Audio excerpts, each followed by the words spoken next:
en esta oportunidad tenemos a María Bernardita Brancoli.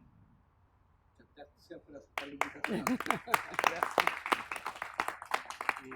Bernardita es diseñadora de la Pontificia Universidad Católica de Chile, máster en Historia y Gestión del Patrimonio de la Universidad de los Andes y diploma en Diseño de Fuentes Tipográficas de la Pontificia Universidad Católica. Sí. Es doctoranda en Diseño de la Universidad de Palermo. Ha desarrollado su vida profesional en el desarrollo de proyectos gráficos editoriales, gestión cultural para la difusión del diseño, tanto disciplinar como patrimonial, y a la docencia universitaria de pre y posgrado. Es coautora de las publicaciones Baldosas de Santiago y Gráfica de las Delicias, y autora del libro Desde la Puna hacia la Costa, dibujos del arte rupestre del desierto de Atacama. Desde 1989 participa en expediciones arqueológicas dibujando el arte rupestre de Chile. Sí. También nos acompaña el profesor Neiro Soto, que es coordinador de la línea de metodología e investigación. Y va a ser el entrevistador de Bernardita en esta hora. Gracias, Francisco. Para mí y para la escuela en general es un verdadero privilegio y un honor tener a Bernardita Brancoli hoy día para hablarnos acerca de su trayectoria, un poco de su trabajo, de lo que hace y su pasión por la investigación. Como bien lo dijo Francisco, Bernardita es una apasionada por la investigación, sobre todo en el área patrimonial, que es un área bastante árida e inexplorada en el ámbito investigativo. Bernardita, quisiera comenzar este diálogo, que es bastante distendido e íntimo, preguntándote acerca de cómo ves el diseño hoy día. Primero, hola a todos y a todas y a todes. Y muchas gracias a Francisco y a la Antonia por la invitación y a Neiro por su paciencia. Recién estábamos conversando del diseño. Yo creo que el diseño hoy y siempre, porque yo como vengo del área histórica y patrimonial, es absolutamente polifónico. O sea, responde a muchas disciplinas. O sea, en sí somos una disciplina constituida, pero como tomamos prestado un montón de cosas de otras áreas y nos movemos en distintas frecuencias, ya sea disciplinarmente y en la investigación, porque ustedes van a ver que es bien diversa, como que yo no me dedico a me dedico al patrimonio, pero no a un área específica del patrimonio, sino que también voy saltando según la sintonía de los proyectos. Por lo tanto, hay que estar muy atenta a esa sensibilidad de lo externo, de lo que está pasando afuera, y ahí, con nuestra metodología de diseño, responder, ya sea en investigación o sea en ámbito disciplinar. ¿Has tenido la oportunidad, Berni, de hacer clases de investigación a estudiantes de diseño? He hecho metodología de investigación. De investigación. ¿Y cómo has hecho, dame el secreto, cómo has hecho tú para de alguna forma, para motivar al estudiante a enamorarlos del proceso investigativo como tal? Claro, porque la investigación suena súper árida, pero no es árida. O sea, quiero mostrar una imagen, pero ¿dónde quedó el control? Y quiero mostrar esta imagen. O sea, ahí hay tres imágenes. Una que es una pintura rupestre, una baldosa, y la otra es una caja de galletas, digamos. Y uno podría decir, ¿qué tienen en común esos tres objetos? Si uno los mira, tú decís, nada, no tienen nada en común. Pero sí, desde la disciplina del diseño tienen muchos aspectos que son comunes, porque detrás de ellos hay una semiótica, hay una comunicación visual que te relata de un tiempo o de un pensar colectivo en distintas épocas. Ahí tenemos año 1500 o 1200 de esta era, acá tenemos siglo XIX, principios del XX. Entonces cada imagen nos habla de un sentido de una comunidad, cómo se reflejaba su pensamiento, cuál era su influencia en su época. Por lo tanto tenemos la semiótica, que uno le hace el quite a la semiótica toda la vida porque no quiere entender la semiótica. Después hay procesos productivos. En la imagen hay procesos productivos, por lo tanto hay tecnología, hay herramientas. En el caso de la pintura rupestre hay pinceles, hay pigmentos, hay recursos visuales que hacen que la forma se dé. Hay cómo trasladas una pintura, o sea, cómo almacenas la pintura, por lo tanto hay tecnología. Y en los tres objetos hay una tecnología detrás, por lo tanto tenemos una dimensión como estos cubos, o sea, la investigación tiene aristas. El objeto nos habla desde la dimensión gráfica, desde la dimensión tecnológica, nos habla de las interacciones, o sea, cómo los objetos se relacionan con las personas, qué pasa con esos objetos una vez que están expuestos o circulando dentro de una sociedad o comunidad. Y después está la función de esos objetos, si responden a una función o simplemente desaparecen porque no son asimilados por la sociedad, porque los objetos empiezan a desaparecer en la medida que no son usados, o aparecen o son permanentes en la medida que son vigentes. Por lo tanto, tú tienes esas 4 aristas y puedes investigar desde esas 4 aristas. Entonces, la investigación es plástica, es súper plástica. Entonces, claro, yo me planteo, claro, yo investigo arte rupestre, después me salto a la faldosa y después me salto a los envases, pero es la misma metodología y las mismas interrogantes para los 3 elementos o los 3 ejemplos que hay acá. Por lo tanto, a mí me encanta, porque la dimensión tecnológica te habla de un proceso, de una industria, de los viajes, de una cultura que hay detrás. O sea, imagínate todas las personas que pensaron cómo hacer una baldosa hidráulica. A mí eso me sorprende. O una pintura, o sea, el personaje que estaba moliendo, que seleccionaba el color, que tenía que acarrearlo en una época que no habían tarros de pintura. Por lo tanto, los acarreaba y en hígados o conchas. Entonces, ¿cómo va solucionando la tecnología para construir una forma o construir un proceso o una técnica o un producto? Es siempre igual, pasado, presente y futuro. Claro, y en todo este proceso, Bernie, ¿cómo llegas a distinguir la investigación formal, científica, que trabaja datos duros, que trabaja estadísticas, que trabaja experimentación, toma de muestras, en fin, con la investigación aplicada que tiene mucho más que ver con nuestra área disciplinar? Claro, por eso decía polifónica, porque nosotros tomamos prestado, o sea, la investigación científica en diseño toma prestado de las áreas humanistas. O sea, yo me voy, por lo menos, para el área humanista. Entonces, desde la antropología, desde la arqueología, o sea, el concepto de cultura material se ocupa, es recurrente en la arqueología. O sea, uno empieza a tomar prestado de estas disciplinas que son afines y nos complementamos.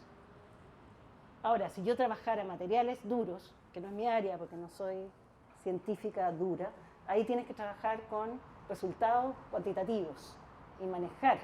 Pero que no escapa del diseño. No escapa, pero no es mi área. Yo no soy de materiales, sino que más bien soy de historia, procesos, interacciones, personas, qué pasaba con los objetos en distintas épocas. Claro, entonces la reflexión es que cualquier área de cualquier disciplina puede ser explorada a partir del diseño. Absolutamente, yo creo que, no me maten, pero creo que la única disciplina pura es la matemática, porque la biología toma de la química. O sea, si uno va como al origen, creo que la matemática es la única disciplina pura. Entonces, todas las disciplinas nos prestamos. Entonces, y tenemos que acostumbrarnos a trabajar multidisciplinariamente. Yo aprendí de investigación, no aprendí de investigación en diseño, sino que aprendí de investigación en arqueología a los 20 años.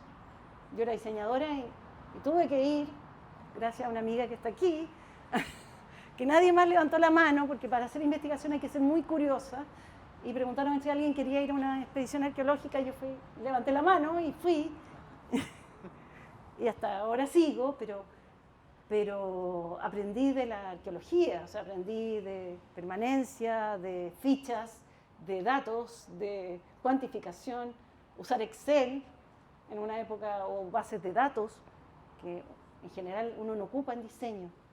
Claro, pero siguen siendo procesos metodológicos, estrategias. Absolutamente son procesos metodológicos que uno tiene que ir claro. adaptándolo. Sí.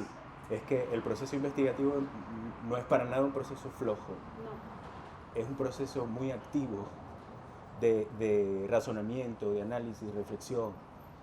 Y creo que allí radica el gran desafío que tienen los diseñadores en formación al momento de emprender un proyecto de investigación.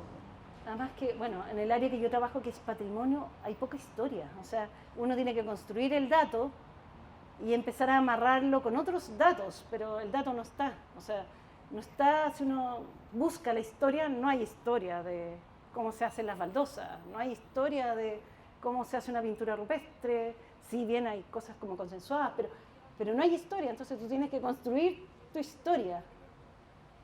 Bernie, una pregunta. Aproximadamente cuánto tiempo tardas en hacer un proyecto de investigación de esta magnitud?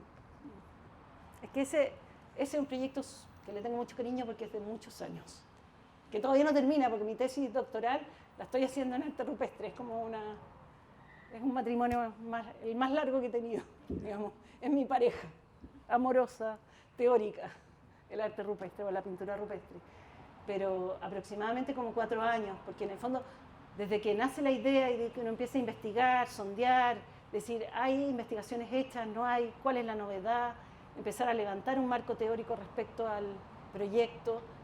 Ahora, todos estos son proyectos Fondart, pero claro, no sé si, me imagino que aquí hay personas que han postulado a Fondart, pero el Fondart uno tiene que llegar con el proyecto un 70% avanzado. O sea, entonces hay horas de dedicación previa que son muy largas. Claro. Esto es gracias a Fondart. Sí. ¿Y qué hacemos cuando no tenemos plata para poder investigar? O sea, yo partí sin plata. O sea, igual he investigado sin plata. Pero, bueno, porque los recursos son limitados. Pero uno, o sea, porque tiene que ver con las preguntas que uno tiene y las motivaciones personales. En el caso de las baldosas, por ejemplo, este proyecto que es de baldosa, era una pregunta, claro, cómo el diseño se puede relacionar con la arquitectura, cómo dialoga el diseño visual con tipologías arquitectónicas. Y esta era absolutamente motivación personal. Yo estuve 2 años sacando fotos y caminando, registrando Santiago. Y después se convirtió en un proyecto material, digamos, tangible. Pero lo primero era porque yo estaba interesada en resolver esa pregunta. Claro, claro. Es como muy de acá. Es muy y tiene que ver como con las experiencias personales. Yo viví en una casa con baldosa de chica y jugaba con las baldosas y con la simetría y algún toque personal. Sí, entonces, algo intrínseco, muy intrínseco. Claro, y después perdí porque me fui a una casa moderna y después me reencontré con las baldosas. Y dije, ¿cómo son? ¿Por qué se hacen? ¿Cómo se producen? ¿Qué relación tienen con la arquitectura? Y después uno empieza a buscar estas relaciones y es maravilloso cuando se te abren y uno encuentra cosas increíbles. Claro. Bernie, supongamos la malla ideal, ¿qué lugar le das a la investigación y qué significado tiene la investigación en una malla de diseño?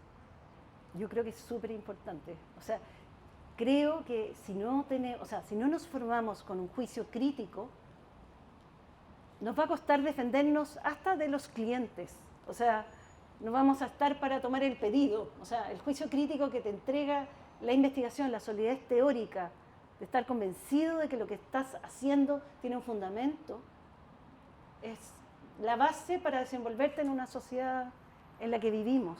Por lo tanto, yo creo que es fundamental. O sea, yo hubiera agradecido estaría mucho más agradecida que me hubieran dado herramientas metodológicas de juicio crítico. O sea, aunque yo sé que es odioso leer teoría y requiere también, igual que conceptualizar, la teoría también se madura.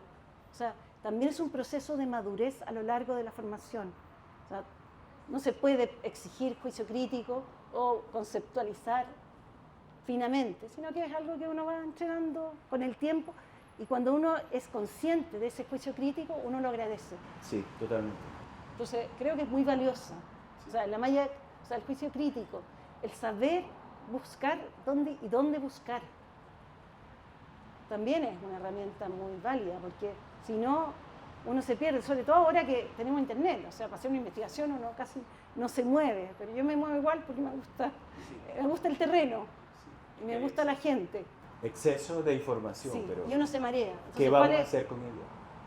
Y te agobia, es como Pinterest. Yo abro Pinterest y lo cierro porque me baja como vértigo. Lo mismo pasa con la información, tenemos exceso de información. Entonces, cómo tú filtras es solo a través del juicio crítico y saber lo que estás buscando. O sea, hacer preguntas. O sea, cuando tú le preguntas a este objeto, no sé, ¿cuánto vas a perdurar en el tiempo? ¿O qué cantidad de agua? ¿O qué temperatura es la ideal para conservar?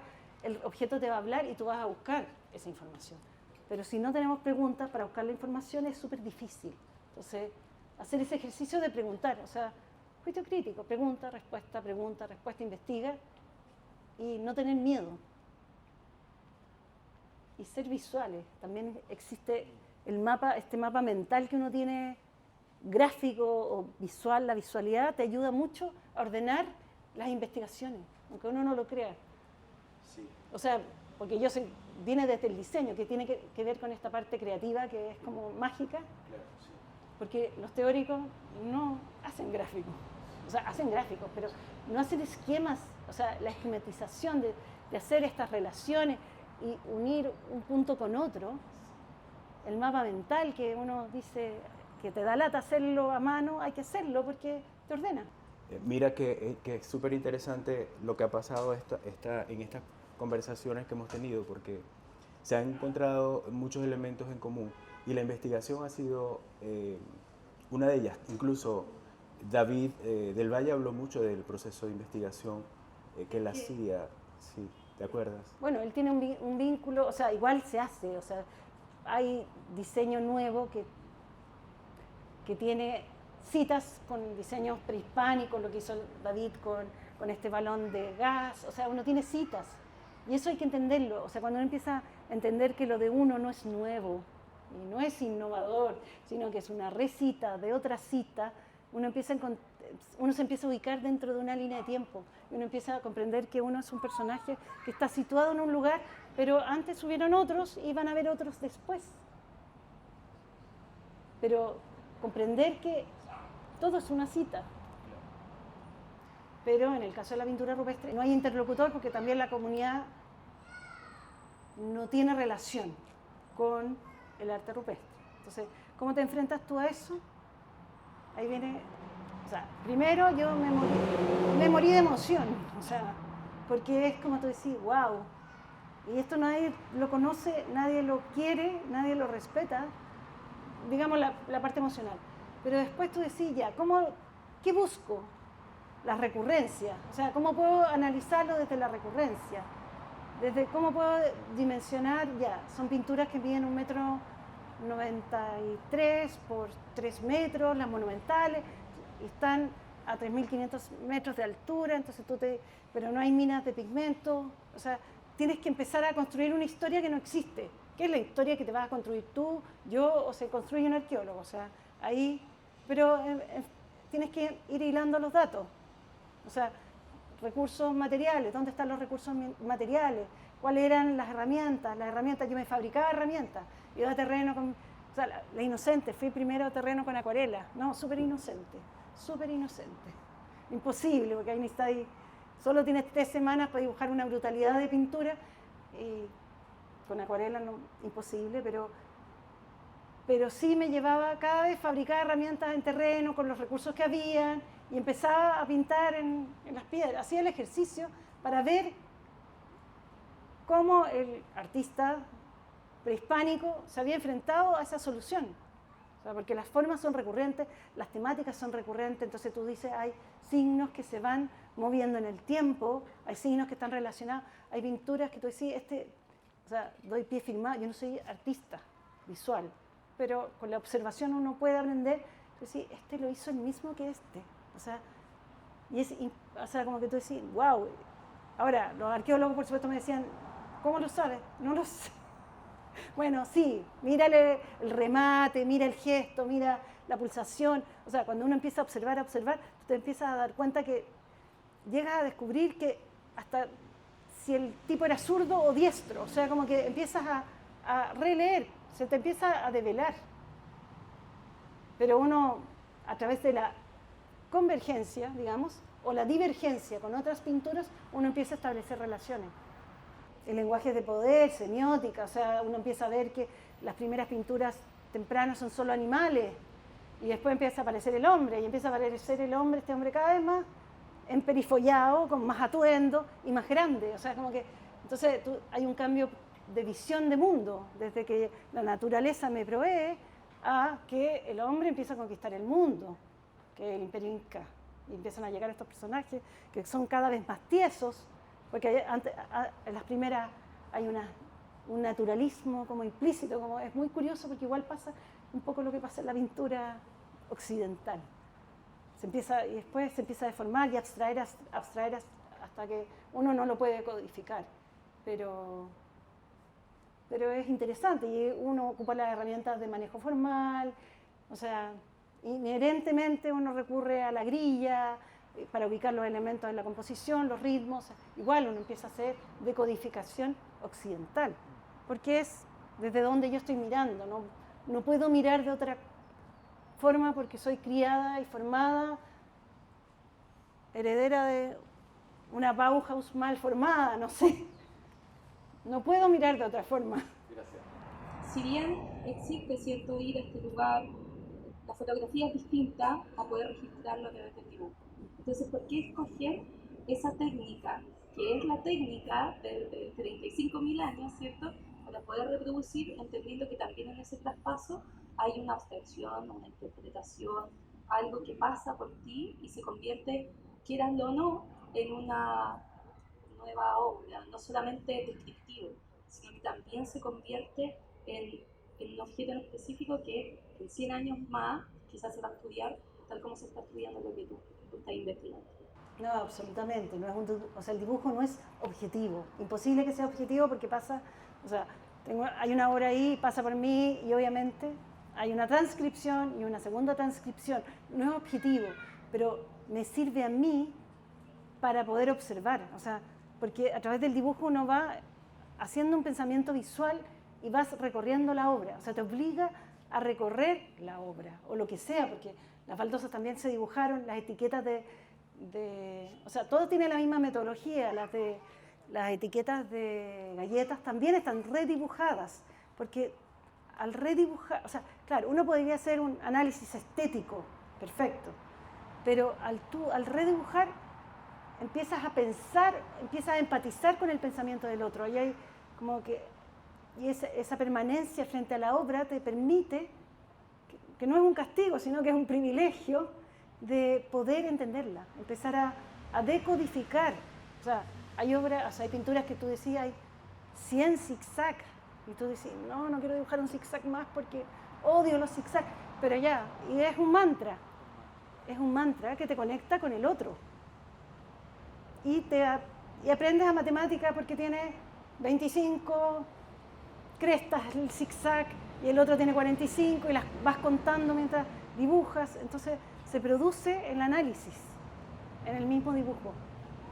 O sea, yo soy súper defensora del dibujo en el proceso de diseño, porque al revés, cuando uno piensa, o sea, la cabeza y conectan la mano, las ideas empiezan a aparecer a través del dibujo. Y a la inversa también, o sea, cuando yo dibujo, estoy atrapando al otro, el pensamiento del otro.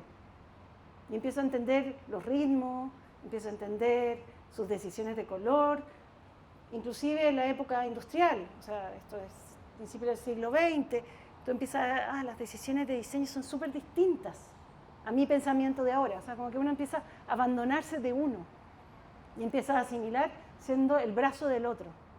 Te conviertes como en un pseudo instrumento de dibujo, en una cosa particular. La investigación tiene algo siempre de proyectual y de no lineal. Muchas veces piensan como dar pasos seguros, avanzamos, tenemos la investigación lista, ahora vamos a pasar a la etapa de proyecto, y en tu investigación se ve que de principio al final estás dibujando, que los dibujos se modifican, que vas aprendiendo de lo que tú mismo dibujaste sin ponerle cabeza, la mano va más rápido de repente y después vuelve el cerebro. Entonces el mensaje era eso, que quizás la investigación en el campo de diseño no puede ser no proyectual, o sea que siempre estamos proyectando. Incluso en una clase de investigación seguimos proyectando. Y esa es como la característica que yo guardo, porque tú de los tres temas tan distintos que nos muestras ahí, es que somos seres proyectuales cuando hacemos esta disciplina. Te respondo, no es lineal, nunca ha sido lineal, es como el proceso de diseño, nunca es lineal. O sea, por eso no, usen las metodologías, pero no se compren las metodologías, o sea, porque no se aseguran el resultado, porque no son lineales. O sea, obviamente uno vuelve atrás, o sea, partiendo del marco teórico uno hace una investigación bibliográfica, después no te sirve para nada, y la botas, y tienes que volver a hacer otra porque no está respondiendo a lo que tú estabas preguntando, entonces uno va para atrás y para adelante como la vida. O sea, el diseño se hace invisible cuando uno hace investigación. O sea, es proyectual, pero es invisible. Y uno se tiene que unir a equipos interdisciplinarios, tiene que hacer una inmersión inevitablemente en la teoría. Y hay que tener terreno, observación, registro, entrevistas, mucha conversación, mucha. Estar dispuesta a hablar con muchas personas, mucha discusión, permanencia, establecer lazos y tener compromiso, porque uno se está llevando un conocimiento y ese conocimiento tiene que retornar, o sea, la transferencia de ese conocimiento. Eso.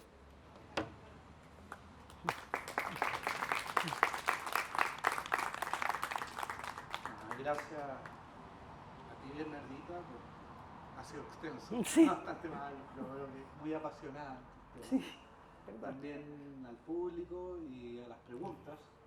Es un tema, la investigación es un tema que está en debate, ¿cierto? Permanentemente, y lo que lo mencionó la Belén por ahí, parece que sabemos, pero en verdad no, entonces en ese territorio hay que desaprender. ¿Sí? Cuando uno hace investigación uno desaprende también, ¿eh? Uno desaprende de todos sus juicios y prejuicios disciplinares. Hay que soltar mucho la disciplina y eso cuesta mucho. Gracias.